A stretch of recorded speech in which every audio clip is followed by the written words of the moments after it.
நமக்கு ஒரு முதலீடு பண்ணுறோம் அப்படிங்கும்போது நமக்கு ஒரு வளர்ச்சி வேணும். அந்த பணம் வந்து ஒரு பெரிய கார்பஸாக பில்ட் ஆகணும். அப்படின்னா தான் நம்ம ஃபியூச்சருக்கு ஹெல்ப்ஃபுல்லாக இருக்கும். அப்படிங்கும்போது மிட் கேப் செக்ஷன் இருக்குது, ஸ்மால் கேப் செக்ஷன் இருக்குது. ஸோ இதை பற்றிலாம் ஃபுல்லாக ஒரு டீட்டெயிலாக நம்ம தெரிஞ்சுக்கலான்றது தான் நீங்கள் வந்து பத்மநாபன் சார்ட்ட வந்துருக்கோம். ஒரு மியூச்சுவல் ஃபண்டில் வந்து முதல் 100 கம்பெனியில் 80% ஆஃப் ஸ்டாக் இந்த 100 கம்பெனிலேருந்து அவங்க தேர்ந்தெடுத்தாங்கன்னா அதுக்கு பேர் லார்ஜ் கேப்னு பேர். ஸ்மால் கேப் அப்படிங்கிறது 65% இருக்கணும். இந்த ரிமைனிங் 35 வந்து ஸோ லார்ஜ் கேப்புக்கு வந்து என்ன அட்வான்டேஜ்னா it gives you stability. Sir நீங்கள் சொல்கிறதெல்லாம் பார்த்தீங்கன்னா ஸ்மால் கேப் மிட் கேப்லாம் ரொம்ப அட்ராக்டிவாக இருக்குது. ஏன் still people are going for large cap அப்படின்னதுன்னா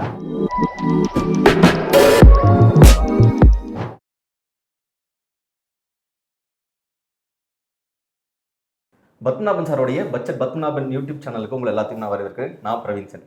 இன்றைக்கி நம்ம டிஸ்கஸ் பண்ண போகிற விஷயம் என்னென்னா, நிறைய நேரங்களில் வந்து லார்ஜ் கேப் ஃபண்டு தான் இருக்கிறதுலே பெஸ்ட்டான ஃபண்டு. நீங்கள் லார்ஜ் கேப்பில் போட்டிங்கனாலே போதும், அதுக்கு மேலே எந்த இன்வெஸ்ட்மெண்ட் எந்த ஃபண்டு தேவையில்லை அப்படின்ற கருத்து வந்து பொதுவாக நிறைய இடங்களில் நம்மளால் பார்க்க முடியுது. பொதுவாக இதை வந்து நம்ம இன்ஃப்ளூயன்சஸ் மத்தியில் பார்க்க முடியுது, இல்லைனா ஃபினான்ஸ் பற்றி ஜென்ரலாக பேசுகிறாங்க இல்லைங்களா, ஸோ கிரியேட்டர்ஸ் அவங்க மத்தியிலையும் பார்க்க முடியுது. பட் ஆனால் ஒரு பக்கம் என்னென்னா, நமக்கு ஒரு முதலீடு பண்ணுறோம் அப்படிங்கும்போது நமக்கு ஒரு வளர்ச்சி வேணும். அந்த பணம் வந்து ஒரு பெரிய கார்பஸாக பில்ட் ஆகணும். அப்படின்னா தான் நம்ம ஃபியூச்சருக்கு ஹெல்ப்ஃபுல்லாக இருக்கும். அப்படிங்கும்போது மிட் கேப் செக்ஷன் இருக்குது, ஸ்மால் கேப் செக்ஷன் இருக்குது. ஸோ இதை பற்றிலாம் ஃபுல்லாக ஒரு டீட்டெயிலாக நம்ம தெரிஞ்சுக்கலான்றது தான் நீங்கள் வந்து பத்மநாபன் சார்ட்ட வந்திருக்கோம்.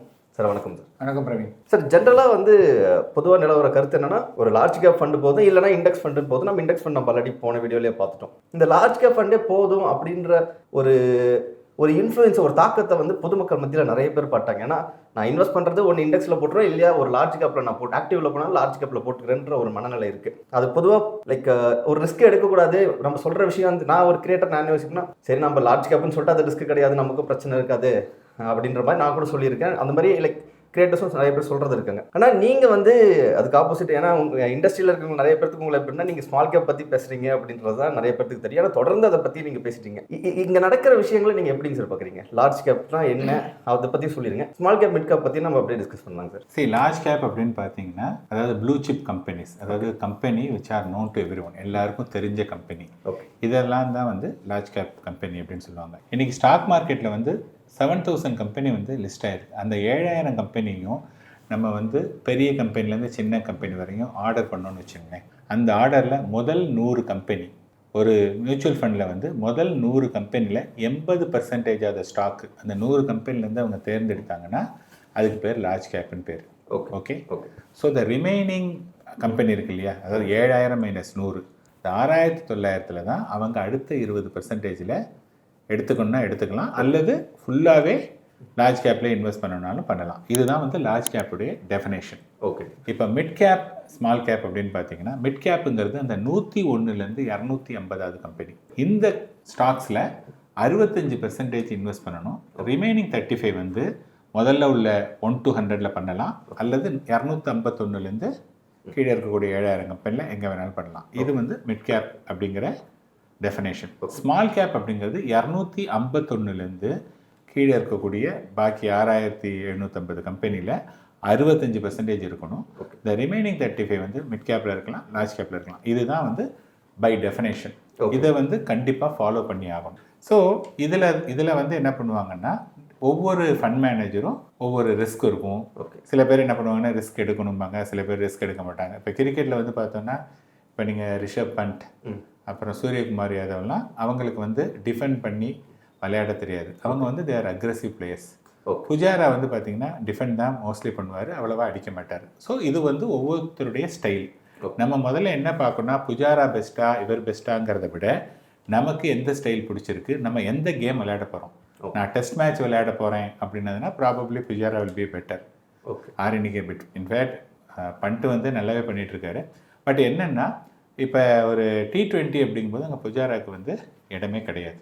அதனால் நம்ம ஃபஸ்ட்டு எத்தனை வருஷம் நம்ம இன்வெஸ்ட்மெண்ட்டை தேர்ந்தெடுக்கிறோம், எவ்வளோ நாள் அதில் இணைஞ்சிருக்கிறோம், அதை பேஸ் பண்ணி தான் இந்த large cap mid cap small கேப்புங்கிற அந்த இதுவே வருது. இப்போ ஏன் வந்து நிறைய பேர் லார்ஜ் கேப் சொல்கிறாங்க அப்படின்னதுன்னா, ஸோ லார்ஜ் கேப்புக்கு வந்து என்ன அட்வான்டேஜ்னா இட் கிவ்ஸ் யூ ஸ்டெபிலிட்டி. அந்த கம்பெனிலாம் வந்து நாளைக்கே அந்த கம்பெனி வந்து க்ளோஸ் ஆகிறதோ அல்லது அந்த கம்பெனி காணா போகிறதுக்கோ ஆப்ஷன் கம்மி. ஏன்னா இவ்வளவு கம்பெனிலேருந்து ஏறி 100 கம்பெனிக்குள்ளே டாப்பில் வந்திருக்கு அப்படின்னதுன்னா நல்ல ஒரு குட் குவாலிட்டி அல்லது ஒரு பிஸ்னஸ் இருந்தால் மட்டும்தான் அந்த இடத்துக்கே போக முடியும். ஸோ டெஃபினட்டாக large cap companies are good company. Okay. அதில் எந்த விதமான மாற்று கருத்தும் கிடையாது. என்ன அதில் சேலஞ்சு வந்து என்னென்னா அதோடைய growth. ஸோ இப்போ நமக்கு வந்து கம்பெனி நல்லா இருக்கணும், அதே சமயத்தில் growthம் நமக்கு இருக்கணும். அதாவது நல்ல கம்பெனினா growth இல்லைன்னா பிரயோஜனம் கிடையாது. அது எவ்வளோ பெரிய டாப் நம்பர் 1 கம்பெனி எவ்வளோ பெரிய இருந்தாலும் இதாகாது. அப்போ வந்து பார்த்தீங்கன்னா இன்னைக்கு வந்து அதாவது என்ன சொல்லுவாங்கன்னா ஒவ்வொரு கம்பெனியுடைய ஏர்னிங் பொட்டன்ஷியல் அவங்க சொல்லுவாங்க, எவ்வளோ அவங்க ஏர்ன் பண்ணுவாங்க அப்படிங்கிறது இந்த ப்ரொஜெக்ஷன். பிஇ ரேஷியோலாம் சொல்லுவாங்க. இல்லை, பிஇ ரேஷியோ வந்து அந்த ஸ்டாக்குக்கு வரக்கூடியது. ஓகே. பட் அந்த கம்பெனிக்கு வந்து எவ்வளவு அந்த கம்பெனி வந்து நெக்ஸ்ட் 3, 4, 5 இயர்ஸ்க்கு எவ்வளவு அந்த கம்பெனி ஏர்ன் பண்ணும், ரிட்டர்ன் ஆன் இன்வெஸ்ட்மெண்ட் ROIன்னு சொல்லுவாங்க. அது எவ்வளவுன்னு பார்த்தீங்க அப்படின்னதுன்னா லார்ஜ் கேப் கம்பெனிக்கெல்லாம் இன்னைக்கு ஆவரேஜாக 10 அல்லது 12க்கு மேலே கிடையாது. அப்படின்னா என்னன்னா ஸ்டெபிலிட்டி கிடைக்கும், ஆனால் நெக்ஸ்ட் 3-5 இயர்ஸில் 10-12% மேலே வளர்கிறதுக்கான வாய்ப்புகள் ரொம்ப கம்மி. அந்த 80% அதை ஃபண்டை சூஸ் பண்ணிங்கன்னா எப்படி வந்து அந்த லார்ஜ் கேப்பில் அவங்க ஜென்ரேட் பண்ண முடியும்னா அந்த ரிமைனிங் 20 இருக்கு இல்லையா, அதை ஸ்மால் கேப்பில் நல்ல ஸ்டாக் அவர் பிக்கப் பண்ணியிருந்தாருன்னா ஸ்டில் அவர் வந்து நார்மல் லார்ஜ் கேப்பை விட ரிட்டர்ன் அதிகமாக கொடுக்க முடியும். ஓகே. ஸோ இப்போ வந்து என்னென்னா இந்த கம்பெனிக்கெல்லாம் 12-15%, whereas mid cap small cap கம்பெனிக்கெல்லாம் பார்த்தீங்கன்னா 15, 20, 30% வரையும் growth. அதாவது இந்த கம்பெனி நெக்ஸ்ட் 5 இயர்ஸ் வரையும் 30% வளர்கிறதுக்கான வாய்ப்புகள் இருக்கு அப்படிங்கிறாங்க. அப்போ பார்த்தீங்கன்னா growth வந்து இந்த ரெண்டுத்துல growth இருக்குங்கிறது தெரிஞ்சிருச்சு. ஆனால் இதில் என்ன சேலஞ்ச் அப்படின்னதுன்னா ஸ்டெபிலிட்டி வைஸ் வந்து லார்ஜ் கேப் அளவுக்கு மிட் கேப் ஸ்மால் கேப் கிடையாது. நம்ம என்ன புரிஞ்சுக்கணும் அப்படின்னதுன்னா mid cap small cap individual stocks are risky. ஆனால் நம்ம வந்து என்ன பண்ணுறோம், நம்ம வந்து மியூச்சுவல் ஃபண்டை பற்றி பேசுகிறோம். அந்த மியூச்சுவல் ஃபண்ட்ஸில் ஒவ்வொரு ஃபண்டுக்கும் ஒரு ஃபண்ட் மேனேஜர் இருப்பாங்க. அந்த ஃபண்ட் மேனேஜருக்கு கீழே ஒரு 4-5 ரிசர்ச் அனாலிசிஸ் இருப்பாங்க. அவங்க நிறைய செக்டர்ஸை ட்ராக் பண்ணுவாங்க. ஃபார் எக்ஸாம்பிள் ஃபார்மா அப்படின்னதுன்னா அவங்க ஒரு 5-10 கம்பெனிக்கு அங்கே போய் இந்த ஃபார்மா இது இருக்குது, இந்த ஃபார்மா எப்படி இருக்குது, எதுக்கு வந்து க்ரோத் இருக்குது, எதுக்கு வந்து ஒரு ஃபாரின் ஆப்பர்ச்சுனிட்டிஸில் அங்கே இது இருக்கா, அல்லது ஏதாவது ஜென்ரிக் மெடிசின் கண்டுபிடிக்கிறாங்களா, எவ்வளவுக்கு பேட்டன்ட் வாங்கியிருக்காங்க, நிறைய விஷயங்கள் பார்த்து அவங்க வந்து இந்த ஸ்டாக்கை வந்து வாங்கலாம் அப்படின்னு சொல்லிட்டு அந்த ஃபண்ட் மேனேஜருக்கு சஜஸ்ட் பண்ணுவாங்க. அங்கே வந்து there is something called investment committee, ஐசிம்பாங்க. அந்த இன்வெஸ்ட்மெண்ட் கமிட்டியில் எல்லாரும் டிஸ்கஸ் பண்ணுவாங்க. டிஸ்கஸ் பண்ணிவிட்டு இந்த ஸ்டாக் வந்து வாங்கணுமா வேண்டாமா ஒவ்வொருத்தருடைய ஒப்பீனியன் இருக்கும். அதை பேஸ் பண்ணி தான் வந்து டிசிஷன் எடுப்பாங்க. அந்த ஒரு யாராவது ரெக்கமெண்ட் பண்ணால் உடனே வாங்கிட மாட்டாங்க. அல்லது நான் தான் அந்த ஃபண்ட் மேனேஜர்னா எனக்கு பிடிச்சிருக்கு, யார் ரெக்கமெண்டேஷன் இல்லைனாலும் இந்த ஸ்டாக்கை தான் நான் எடுப்பேன் அப்படிங்கிறதெல்லாம் பண்ண முடியாது. ஸோ இன்வெஸ்ட்மெண்ட் கமிட்டி ஒருமித்த கருத்து எடுத்து தான் வந்து அந்த ஸ்டாக்கை சூஸ் பண்ணுவாங்க. இது வந்து ரொம்ப ரொம்ப important selection process. And second வந்து பார்த்தீங்கன்னா நான் சொன்னேன் 7000 கம்பெனி சொன்னேன் இல்லையா, most of the mutual fund வந்து இந்த டாப் 1000 இருக்குது பார்த்தீங்களா, அது உள்ளுக்குள்ளே தான் செலக்டே பண்ணுவாங்க. ஸோ இந்த ரிமைனிங் 6000 வந்து பெருசாக பண்ண மாட்டாங்க. ஸோ இப்போ வந்து பார்த்தீங்கன்னா அந்த 250 தவிர இன்னொரு 750ங்கும் போது ப்ராட் ஸ்பெக்ட்ரம் கிடைச்சிருச்சு. இப்போ ஃபார் எக்ஸாம்பிள் சில கம்பெனி, அதாவது ஆட்டோ ஆன்சிலரிஸ் எல்லாம் சொல்லுவாங்க, ஆட்டோவுக்கு இந்த ஸ்பேர் பார்ட்ஸ் இந்த மாதிரி இருக்கக்கூடிய கம்பெனிஸ்லாம் அது ரொம்ப ரொம்ப இம்பார்ட்டன்ட் ஃபார் த இண்டஸ்ட்ரி. ஆனால் அந்த கம்பெனிலாம் லாஸ்ட் 10 வருஷமா, லாஸ்ட் 20 வருஷமா, இன்னும் நெக்ஸ்ட் 10 இயர்ஸ் 20 இயர்ஸ் ஆனாலும் அது வந்து லார்ஜ் கேப் கம்பெனிக்குன்னு அந்த சைஸ்க்கு போகாது. அந்த ஸ்டாக் வந்து எப்போதுமே ஒரு ஸ்மால் கேப் மிட் கேப்பில் தான் இருக்கும். இது வந்து ஒரு பெரிய டிஃப்ரென்ஷியேட்டர். இதை வந்து என்னென்னா அந்த லார்ஜ் கேப்பில் வாங்குறது கஷ்டம். This is number 1. நம்பர் 2 வந்து பார்த்தீங்க அப்படின்னு சொன்னதாக இருந்ததுன்னா இந்த small cap mid gap company இருக்கு இல்லையா, நம்ம முன்னாடி என்ன சொன்னோன்னா இதில் வந்து growth வந்து நிறைய இருக்குது அப்படின்னு சொல்லியிருந்தோம். அப்போ வந்து என்ன ஆகுனா இந்த முதல்ல இருக்கக்கூடிய அண்ட் எகைன் இவங்க வந்து என்ன பண்ணுவாங்கன்னா இந்த ஃபண்டில் வந்து நிறைய பொசிஷன் எடுக்கலாம். ஒரு ஸ்டாக்குக்கு வந்து பார்த்தீங்கன்னா மேக்ஸிமம் 10% வரையும் அவங்க எடுக்கலாம். ஸோ இப்போ வந்து என்ன ஆச்சுன்னா இதே இது லார்ஜ் கேப்பில் வந்து லார்ஜ் கேப்லையும் இந்த ஸ்மால் கேப் ஒன்று எடுக்கலாம். ஆனால் அவங்க 10% வெயிட்டேஜ் கொடுக்கறது வந்து கஷ்டம். ஓகேயா, மெயினா லார்ஜ் கேப் லிஸ்ட் மீதி மிட் கேப் தான் அவங்க இன்னும் ஏன்னா ஸ்டெபிலிட்டி ஓரியன்டான ஒரு லார்ஜ் கேப் ஃபண்டுங்கும் போது அடுத்து மிட்க்கு தான் கொஞ்சம் அதிக ப்ரியாரிட்டி கொடுப்பாங்க. மிட்டு கொடுப்பாங்க, ஸ்மால் கேப் கொடுப்பாங்க. இருந்தாலும் ஒரு ஸ்மால் கேப்பில் இவ்வளவு பெரிய பொசிஷன் வந்து அவங்க எடுத்து வைக்க மாட்டாங்க. இது வந்து ஒன்று. இன்னொன்று வந்து பார்த்தீங்கன்னா லார்ஜ் கேப் அப்படின்னு நீங்கள் எடுத்தீங்கன்னா மொத்தமாகவே ஒரு 15 அல்லது 20 செக்டர் மட்டும்தான் இன்வெஸ்டே பண்ண முடியும். ஆனால் இன்னைக்கு வந்து ஒரு 100 செக்டர் இருக்குது. அப்போ ரியல் டைவர்சிஃபிகேஷனுங்கிறது ஸ்மால் கேப் தான். ஏன்னா எல்லா செக்டர்லையும் அங்கே இன்வெஸ்ட் பண்ண முடியும். லார்ஜ் கேப்பில் வந்து பார்த்தீங்கன்னா வெரி ஃபியூ செக்டர்ஸ் மட்டும்தான் பண்ண முடியும். அதுவே பெரிய டிஸ்அட்வான்டேஜ். இதில் என்ன ப்ராப்ளம் அப்படின்னு பார்த்தீங்கன்னா, சார் நீங்கள் சொல்கிறதெல்லாம் பார்த்தீங்கன்னா ஸ்மால் கேப் மிட் கேப்லாம் ரொம்ப அட்ராக்டிவாக இருக்குது, ஏன் still people are going for large cap அப்படின்னதுன்னா இந்த வாலட்டிலிட்டி, இந்த ஏற்ற இறக்கம் அப்படிங்கிறது வந்து லார்ஜ் கேப்பில் குறைவு compared to mid and small gap. So investors என்ன பண்ணுறாங்கன்னா பணத்தை போட்டுட்டு அவங்க என்ன ஃபோக்கஸ் பண்ணுறாங்கன்னா மார்க்கெட் மேலே போதா கீழே போதா, என்னுடைய வேல்யூ இன்க்ரீஸ் ஆதா இல்லையா, they are only focusing on the value on and regular movement of the portfolio. புரியுதுங்களா? இந்த அணுகுமுறை தவறான அணுகுமுறை. அவங்க என்ன பண்ணணும்னா, நான் ஒரு இன்வெஸ்ட் பண்ணுறேன், இந்த இன்வெஸ்ட்மெண்ட் எனக்கு இப்போ தேவையில்லை, மேபி 5 இயர்ஸ் 10 இயர்ஸ் கழிச்சு தான், அதனால நான் டே இன் அண்ட் டே அவுட்டு அல்லது ரெகுலராக நான் அதோடைய வேல்யூவை நான் ட்ராக் பண்ணுறல, அல்லது ஜஸ்ட் லைக் தட் பார்ப்பேனே ஒழிய அதோடைய அவுட்கம் வந்து என்னை பாதிக்காது. இது வந்து the best way to invest. இல்லை, அந்த டிசிப்ளினில் கொண்டு வந்துட்டாலே பாதி பிரச்சனை இருக்காதுன்னு நினைக்கிறேன். ஆக்சுவலி நான் பார்க்கும்போதுமே யூஸ்வலாக வர கொஷின்ஸ்லாம் பார்க்கும்போது என்னன்னா, மியூச்சுவல் ஃபண்ட்ஸில் இன்வெஸ்ட் பண்ணும்போது போட்டுட்டு சாயங்காலம் பார்க்குறது, திருப்பி காலையில் எழுந்திரிச்ச உடனே ஃபோன் எடுத்து பார்க்குறது, இதுவே வந்து ஒரு பெரிய, ஏன்னா நம்ம வந்து ஸ்டாக் வாங்குறது கிடையாது, நம்ம ட்ரேடிங் பண்ணுறது கிடையாது, நம்ம ஒரு முதலீடுன்னு போகும்போது அது ஒரு லாங் டேர்மில் தான் நம்ம எடுக்க போகிறோம். ஈவன் இதில் ஒரு பியூட்டியே என்னன்னா, இந்த ஸ்டாக் வாங்குறதுனா கூட நீங்கள் சொன்ன மாதிரி ஒரு கம்பெனியில் அதில் ஒரு இத்தனை ஷேர்னு நம்ம வாங்குவோம். ஆனால் இங்கே மியூச்சுவல் ஃபண்ட்னாலே ஒரு டைவர்சிஃபைட் தான். ஏன்னா ஒரே ஒரு கம்பெனியில் போய் அந்த மியூச்சுவல் ஃபண்ட் வந்து முதலீடு பண்ண மாட்டாங்க. அதுலேயே ஆல்ரெடி ஒரு 50-60 கம்பெனி இல்லை 100 கம்பெனினா அதுலேயே டைவர்சிஃபை பண்ணி தான். ஸோ ஓரளவுக்கு ஸ்டெபிலிட்டி ப்ளஸ் ஒரு க்ரோத்னா எனக்கு தெரிஞ்சு மிட் கேப், இன்னும் க்ரோத் ஓரியன்டாக போகணும்னா ஸ்மால் கேப்ன்ற மாதிரி என்னோட ஒப்பீனியன் சார். ஆக்சுவலி ஏன்னா அதுவே டைவர்சிஃபை பண்ணி தானே இருக்குங்க சார். கரெக்ட். சரி, இதில் வந்து என்னென்னா, இப்போ என்ன ஆகுது அப்படின்னதுன்னா, இப்போ ஒரு இன்வெஸ்டர் வந்து இப்போ எங்களை மாதிரி ஒரு டிஸ்ட்ரிபியூட்டரோடு அணுகும்போது நாங்கள் என்ன சொல்கிறோம், இப்படி தான் இருக்கும், இந்த மாதிரி வந்தாலும் கவலைப்படக்கூடாது, நீங்கள் கொஞ்சம் வெயிட் பண்ணுங்க அப்படின்னு சொல்லிட்டு ஹேண்ட் ஹோல்டிங், கையை பிடிச்சி கூட்டிகிட்டு போகிறோம். ஆனால் நிறைய இன்வெஸ்டர் என்ன பண்ணுறாங்கன்னா, இந்த டூ இட் யுவர் செல்ஃப் அப்படி பண்ணும்போது என்னென்னா, அவங்களுக்கு யாரும் கைடன்ஸ் கிடையாது. அதே சமயத்தில் மார்க்கெட்டில் ஒவ்வொரு நியூஸ் வருது அப்படின்னு இருக்கும்போது அவங்க பயந்துட்டு சேஃபாக இதுதான் போகலாம் அப்படிங்கிற மாதிரி அவங்க போகிறாங்க. ஸோ என்னை பொறுத்த வரைக்கும் மார்க்கெட்டை சரியாக புரிஞ்சுக்கிட்டவங்க, அதே சமயத்தில் நீண்ட கால நான் வந்து மார்க்கெட்டில் ஸ்டேயிங் இன்வெஸ்டட் அப்படின்னு இருக்கிறவங்க வந்து கண்டிப்பாக ஸ்மால் அண்ட் மிட் கேப்பை தான் சூஸ் பண்ணுவாங்க. யாரெல்லாம் லார்ஜ் கேப் இது பண்ணுறவங்கன்னா அவங்க மோஸ்ட்லி அவங்களுடைய தேவை கம்மியாக இருக்கும், அல்லது அவங்களுக்கு அந்த வாலட்டிலிட்டியை வந்து அவங்களால அக்செப்ட் பண்ண முடியாது, அல்லது இந்த மாதிரி மார்க்கெட் நியூஸ், அதாவது அதுக்கு ஏற்ற மாதிரி அவங்க ரியாக்ட் பண்ணுறாங்க. So the people who understand வந்து பார்த்தீங்கன்னா obviously small and mid cap side தான் போவாங்க. சார், எனக்கு ஆக்சுவலி நீங்கள் இந்த வாலட்டிலிட்டியை பார்த்து பயப்படுவாங்கன்னு சொல்லும்போது ஒரு பாயிண்ட் எனக்கு என்ன ஞாபகம் வந்துச்சுன்னா, ஆக்சுவலி நம்ம இப்போ ரீசெண்ட் டைம்ஸில் பார்த்தீங்கன்னா மார்க்கெட் டவுன் ஆகிக்கிட்ட ஸ்மால் கேப்லாம் 25% மேலேயே வந்து டவுன் ஆச்சு. இதை ஒரு டிஏ இன்வெஸ்டர் நான் வந்து ஜஸ்ட் வீடியோஸ்லாம் பார்த்துட்டு நானே இன்வெஸ்ட் பண்ணுறவங்களுக்கு என்ன இருக்குன்னா 25% விழுந்துருச்சுன்னு பார்ப்பாங்க. ஆனால் இப்போ எனக்கு தெரிஞ்சு நம்ம ஆல்ரெடி வீடியோ டிஸ்கஸ் பண்ணும்போது உங்களோட கிளைண்ட்ஸ்லாம் வந்து அந்த டைமில் அதிகம் இன்வெஸ்ட் பண்ணாங்க. ஏன்னா இப்போ மார்க்கெட் ரெக்கவர் ஆகி அதுக்கு மேலேயே போயிட்டு இருக்கு. இப்போ 25% டிஸ்கவுண்ட்டில் நான் வாங்கியிருந்தேன்னா இன்னைக்கு எனக்கு நல்ல ப்ராஃபிட்டில் தானே இருந்திருக்கும் இல்லைங்க? கரெக்ட்.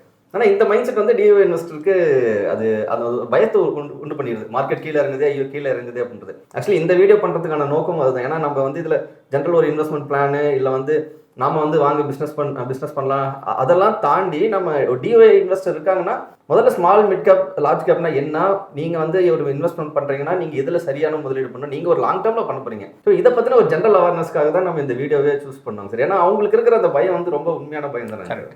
அதான் இதில் வந்து என்னென்னா, இப்போ ஃபார் எக்ஸாம்பிள் யோசிச்சு பாருங்கள், லாஸ்ட் செப்டம்பர் மாதம் இப்போ டிஏ இன்வெஸ்டராக வச்சுங்க, டிஏ இன்வெஸ்டர் வந்து ஸ்மால் கேப்பை தேர்ந்தெடுத்திருக்காங்கன்னா அவங்க தேர்ந்தெடுத்திருக்கிறதுக்கான ஒரே ஒரு காரணம், போன செப்டம்பர்லேருந்து 1 இயர் முன்னாடி, 2 இயர்ஸ் முன்னாடி, 3 இயர்ஸ் முன்னாடி இந்த ரிட்டர்ன்லாம் வந்து பார்த்தீங்கன்னா பயங்கரமான ரிட்டர்ன் இன் ஸ்மால் கேப் 30% மேலேயே போய் லாஸ்ட் 1 இயர், அதாவது போன செப்டம்பர்லேருந்து ஒரு 1 இயர் பார்த்தீங்கன்னா 50% வரை இருந்தது. அப்போ யோசிச்சு பாருங்க, நான் 50% லாஸ்ட் 1 இயர் ரிட்டர்ன் கிடைச்சது, நான் இதே மாதிரி வரும் அப்படி இல்லைன்னா 50ல் ஒரு பாதியாவது 25ஆவது கிடைக்காதா அப்படிங்கிற எண்ணத்தில் டூ இட் யுவர் செல்ஃப் நிறைய பேர் வந்தாங்க. ஏன்னா அவங்களுக்கு வந்து பெரிய கோல் இதெல்லாம் கிடையாது, யாரும் கைடன்ஸ்லாம் கிடையாது, அவங்க இங்கே படிக்கிறாங்க, ஈஸ் ஆஃப் இன்வெஸ்டிங் வந்து நிறைய ஆப்பில் இருக்குது அப்படிங்கிறது தான் மெஜாரிட்டி ஆஃப் த பீப்புளுடைய அப்ரோச். அப்போ என்ன பண்ணுறாங்கன்னா அவங்க அது பண்ணுறாங்க, இன்வெஸ்ட் பண்ணிட்டாங்க. இன்வெஸ்ட் பண்ணதுக்கப்புறமா என்ன ஆச்சுன்னா, அந்த செப்டம்பர் 26 டு பி ப்ரிசைஸ் அந்த டேட்லேருந்து மார்ச் 3, அதாவது பிப்ரவரி எண்டு, மார்ச் 3ங்கிறது மண்டே. ஸோ என்ன ஆச்சுன்னா பிப்ரவரி எண்டு வரையும் மார்க்கெட் இஸ் ஆன கண்டினியூஸ் ஃபால், கரெக்ஷன் ஆகிட்டு இருந்தது. இப்போ என்ன ஆச்சுன்னா, ஃபார் எக்ஸாம்பிள் ஒருத்தர் வந்து ஸ்மால் கேப்பில் 1 லட்ச ரூபா போட்டிருந்தாருன்னா அன்னைக்கு 75லேருந்து 80,000 ரூபா, ஸோ கிட்டத்தட்ட 20,000 25,000 போயிடுச்சு. அப்போ 6 மாதத்தில் 25% போச்சு. இப்படியே இன்னொரு 6 மாதத்தில் தொடங்குதுன்னா எனக்கு 50% வந்துடும், நாளைக்கு எல்லாமே 0 ஆகிடுமே. ஸோ இந்த ஃபாலை வந்து அப்படியே எக்ஸ்ட்ராபோலேட் பண்ணி அப்படி நினைக்கிறாங்க. அப்ப என்ன ஆச்சு அவங்களுக்கு? நினைக்கிறது மட்டும் இல்லாம போதும் இப்ப இந்த ஒரு 70,000 80,000 மிச்சமாச்சே அப்படின்னு சொல்லிட்டு வெளில வரவங்களும் நிறைய பேர். கரெக்ட். ஸோ இப்போ என்ன ஆச்சுன்னா, ஓகேப்பா சில பேருக்கு வரும், இதெல்லாம் சூதாட்டம், இதெல்லாம் வரவே கூடாது அப்படின்னு சொல்லிட்டு எடுத்துட்டு போறவங்க ஒரு சிலர். இன்னொரு சிலர் வந்து என்ன பண்ணுவாங்கன்னா, சார் எனக்கு தெரிஞ்சுது 25%ங்கிறது இப்போ போட்ட பைசாவே இறங்கிடுச்சு இல்லையா, நான் இப்போ போயிட்டு இன்னொரு 50,000 ரூபா போட்டேன், திருப்பி இன்னும் கொஞ்சம் மார்க்கெட் இறங்கிடுச்சுன்னா என்ன பண்ணுறது? ஏன்னா நம்ம இன்னைக்கு ஜூலை 21 பேசுகிறோம், மார்ச் 3 வந்து பாட்டம்னு. மார்ச் 3 அன்னைக்கு எனக்கும் சரி உங்களுக்கும் சரி nobody nose this is a bottom. ஏன்னா அவ்வளோ தூரம் ட்ராவல் பண்ண போது தான் இது பாட்டம் நமக்கு தெரியுது. அன்னைக்கு நமக்கு தெரியாது, தெரிஞ்சாலும் இன்வெஸ்ட் பண்ணுறதுக்கு தைரியம் இருந்திருக்காது. இப்போ என்ன ஆச்சுன்னதுன்னா, இதே இது எங்கள் மூலமாக இன்வெஸ்ட் பண்ணியிருந்தா நாங்கள் என்ன சொல்லுவோம், நீ என்னதுக்காக இன்வெஸ்ட் பண்ணுற?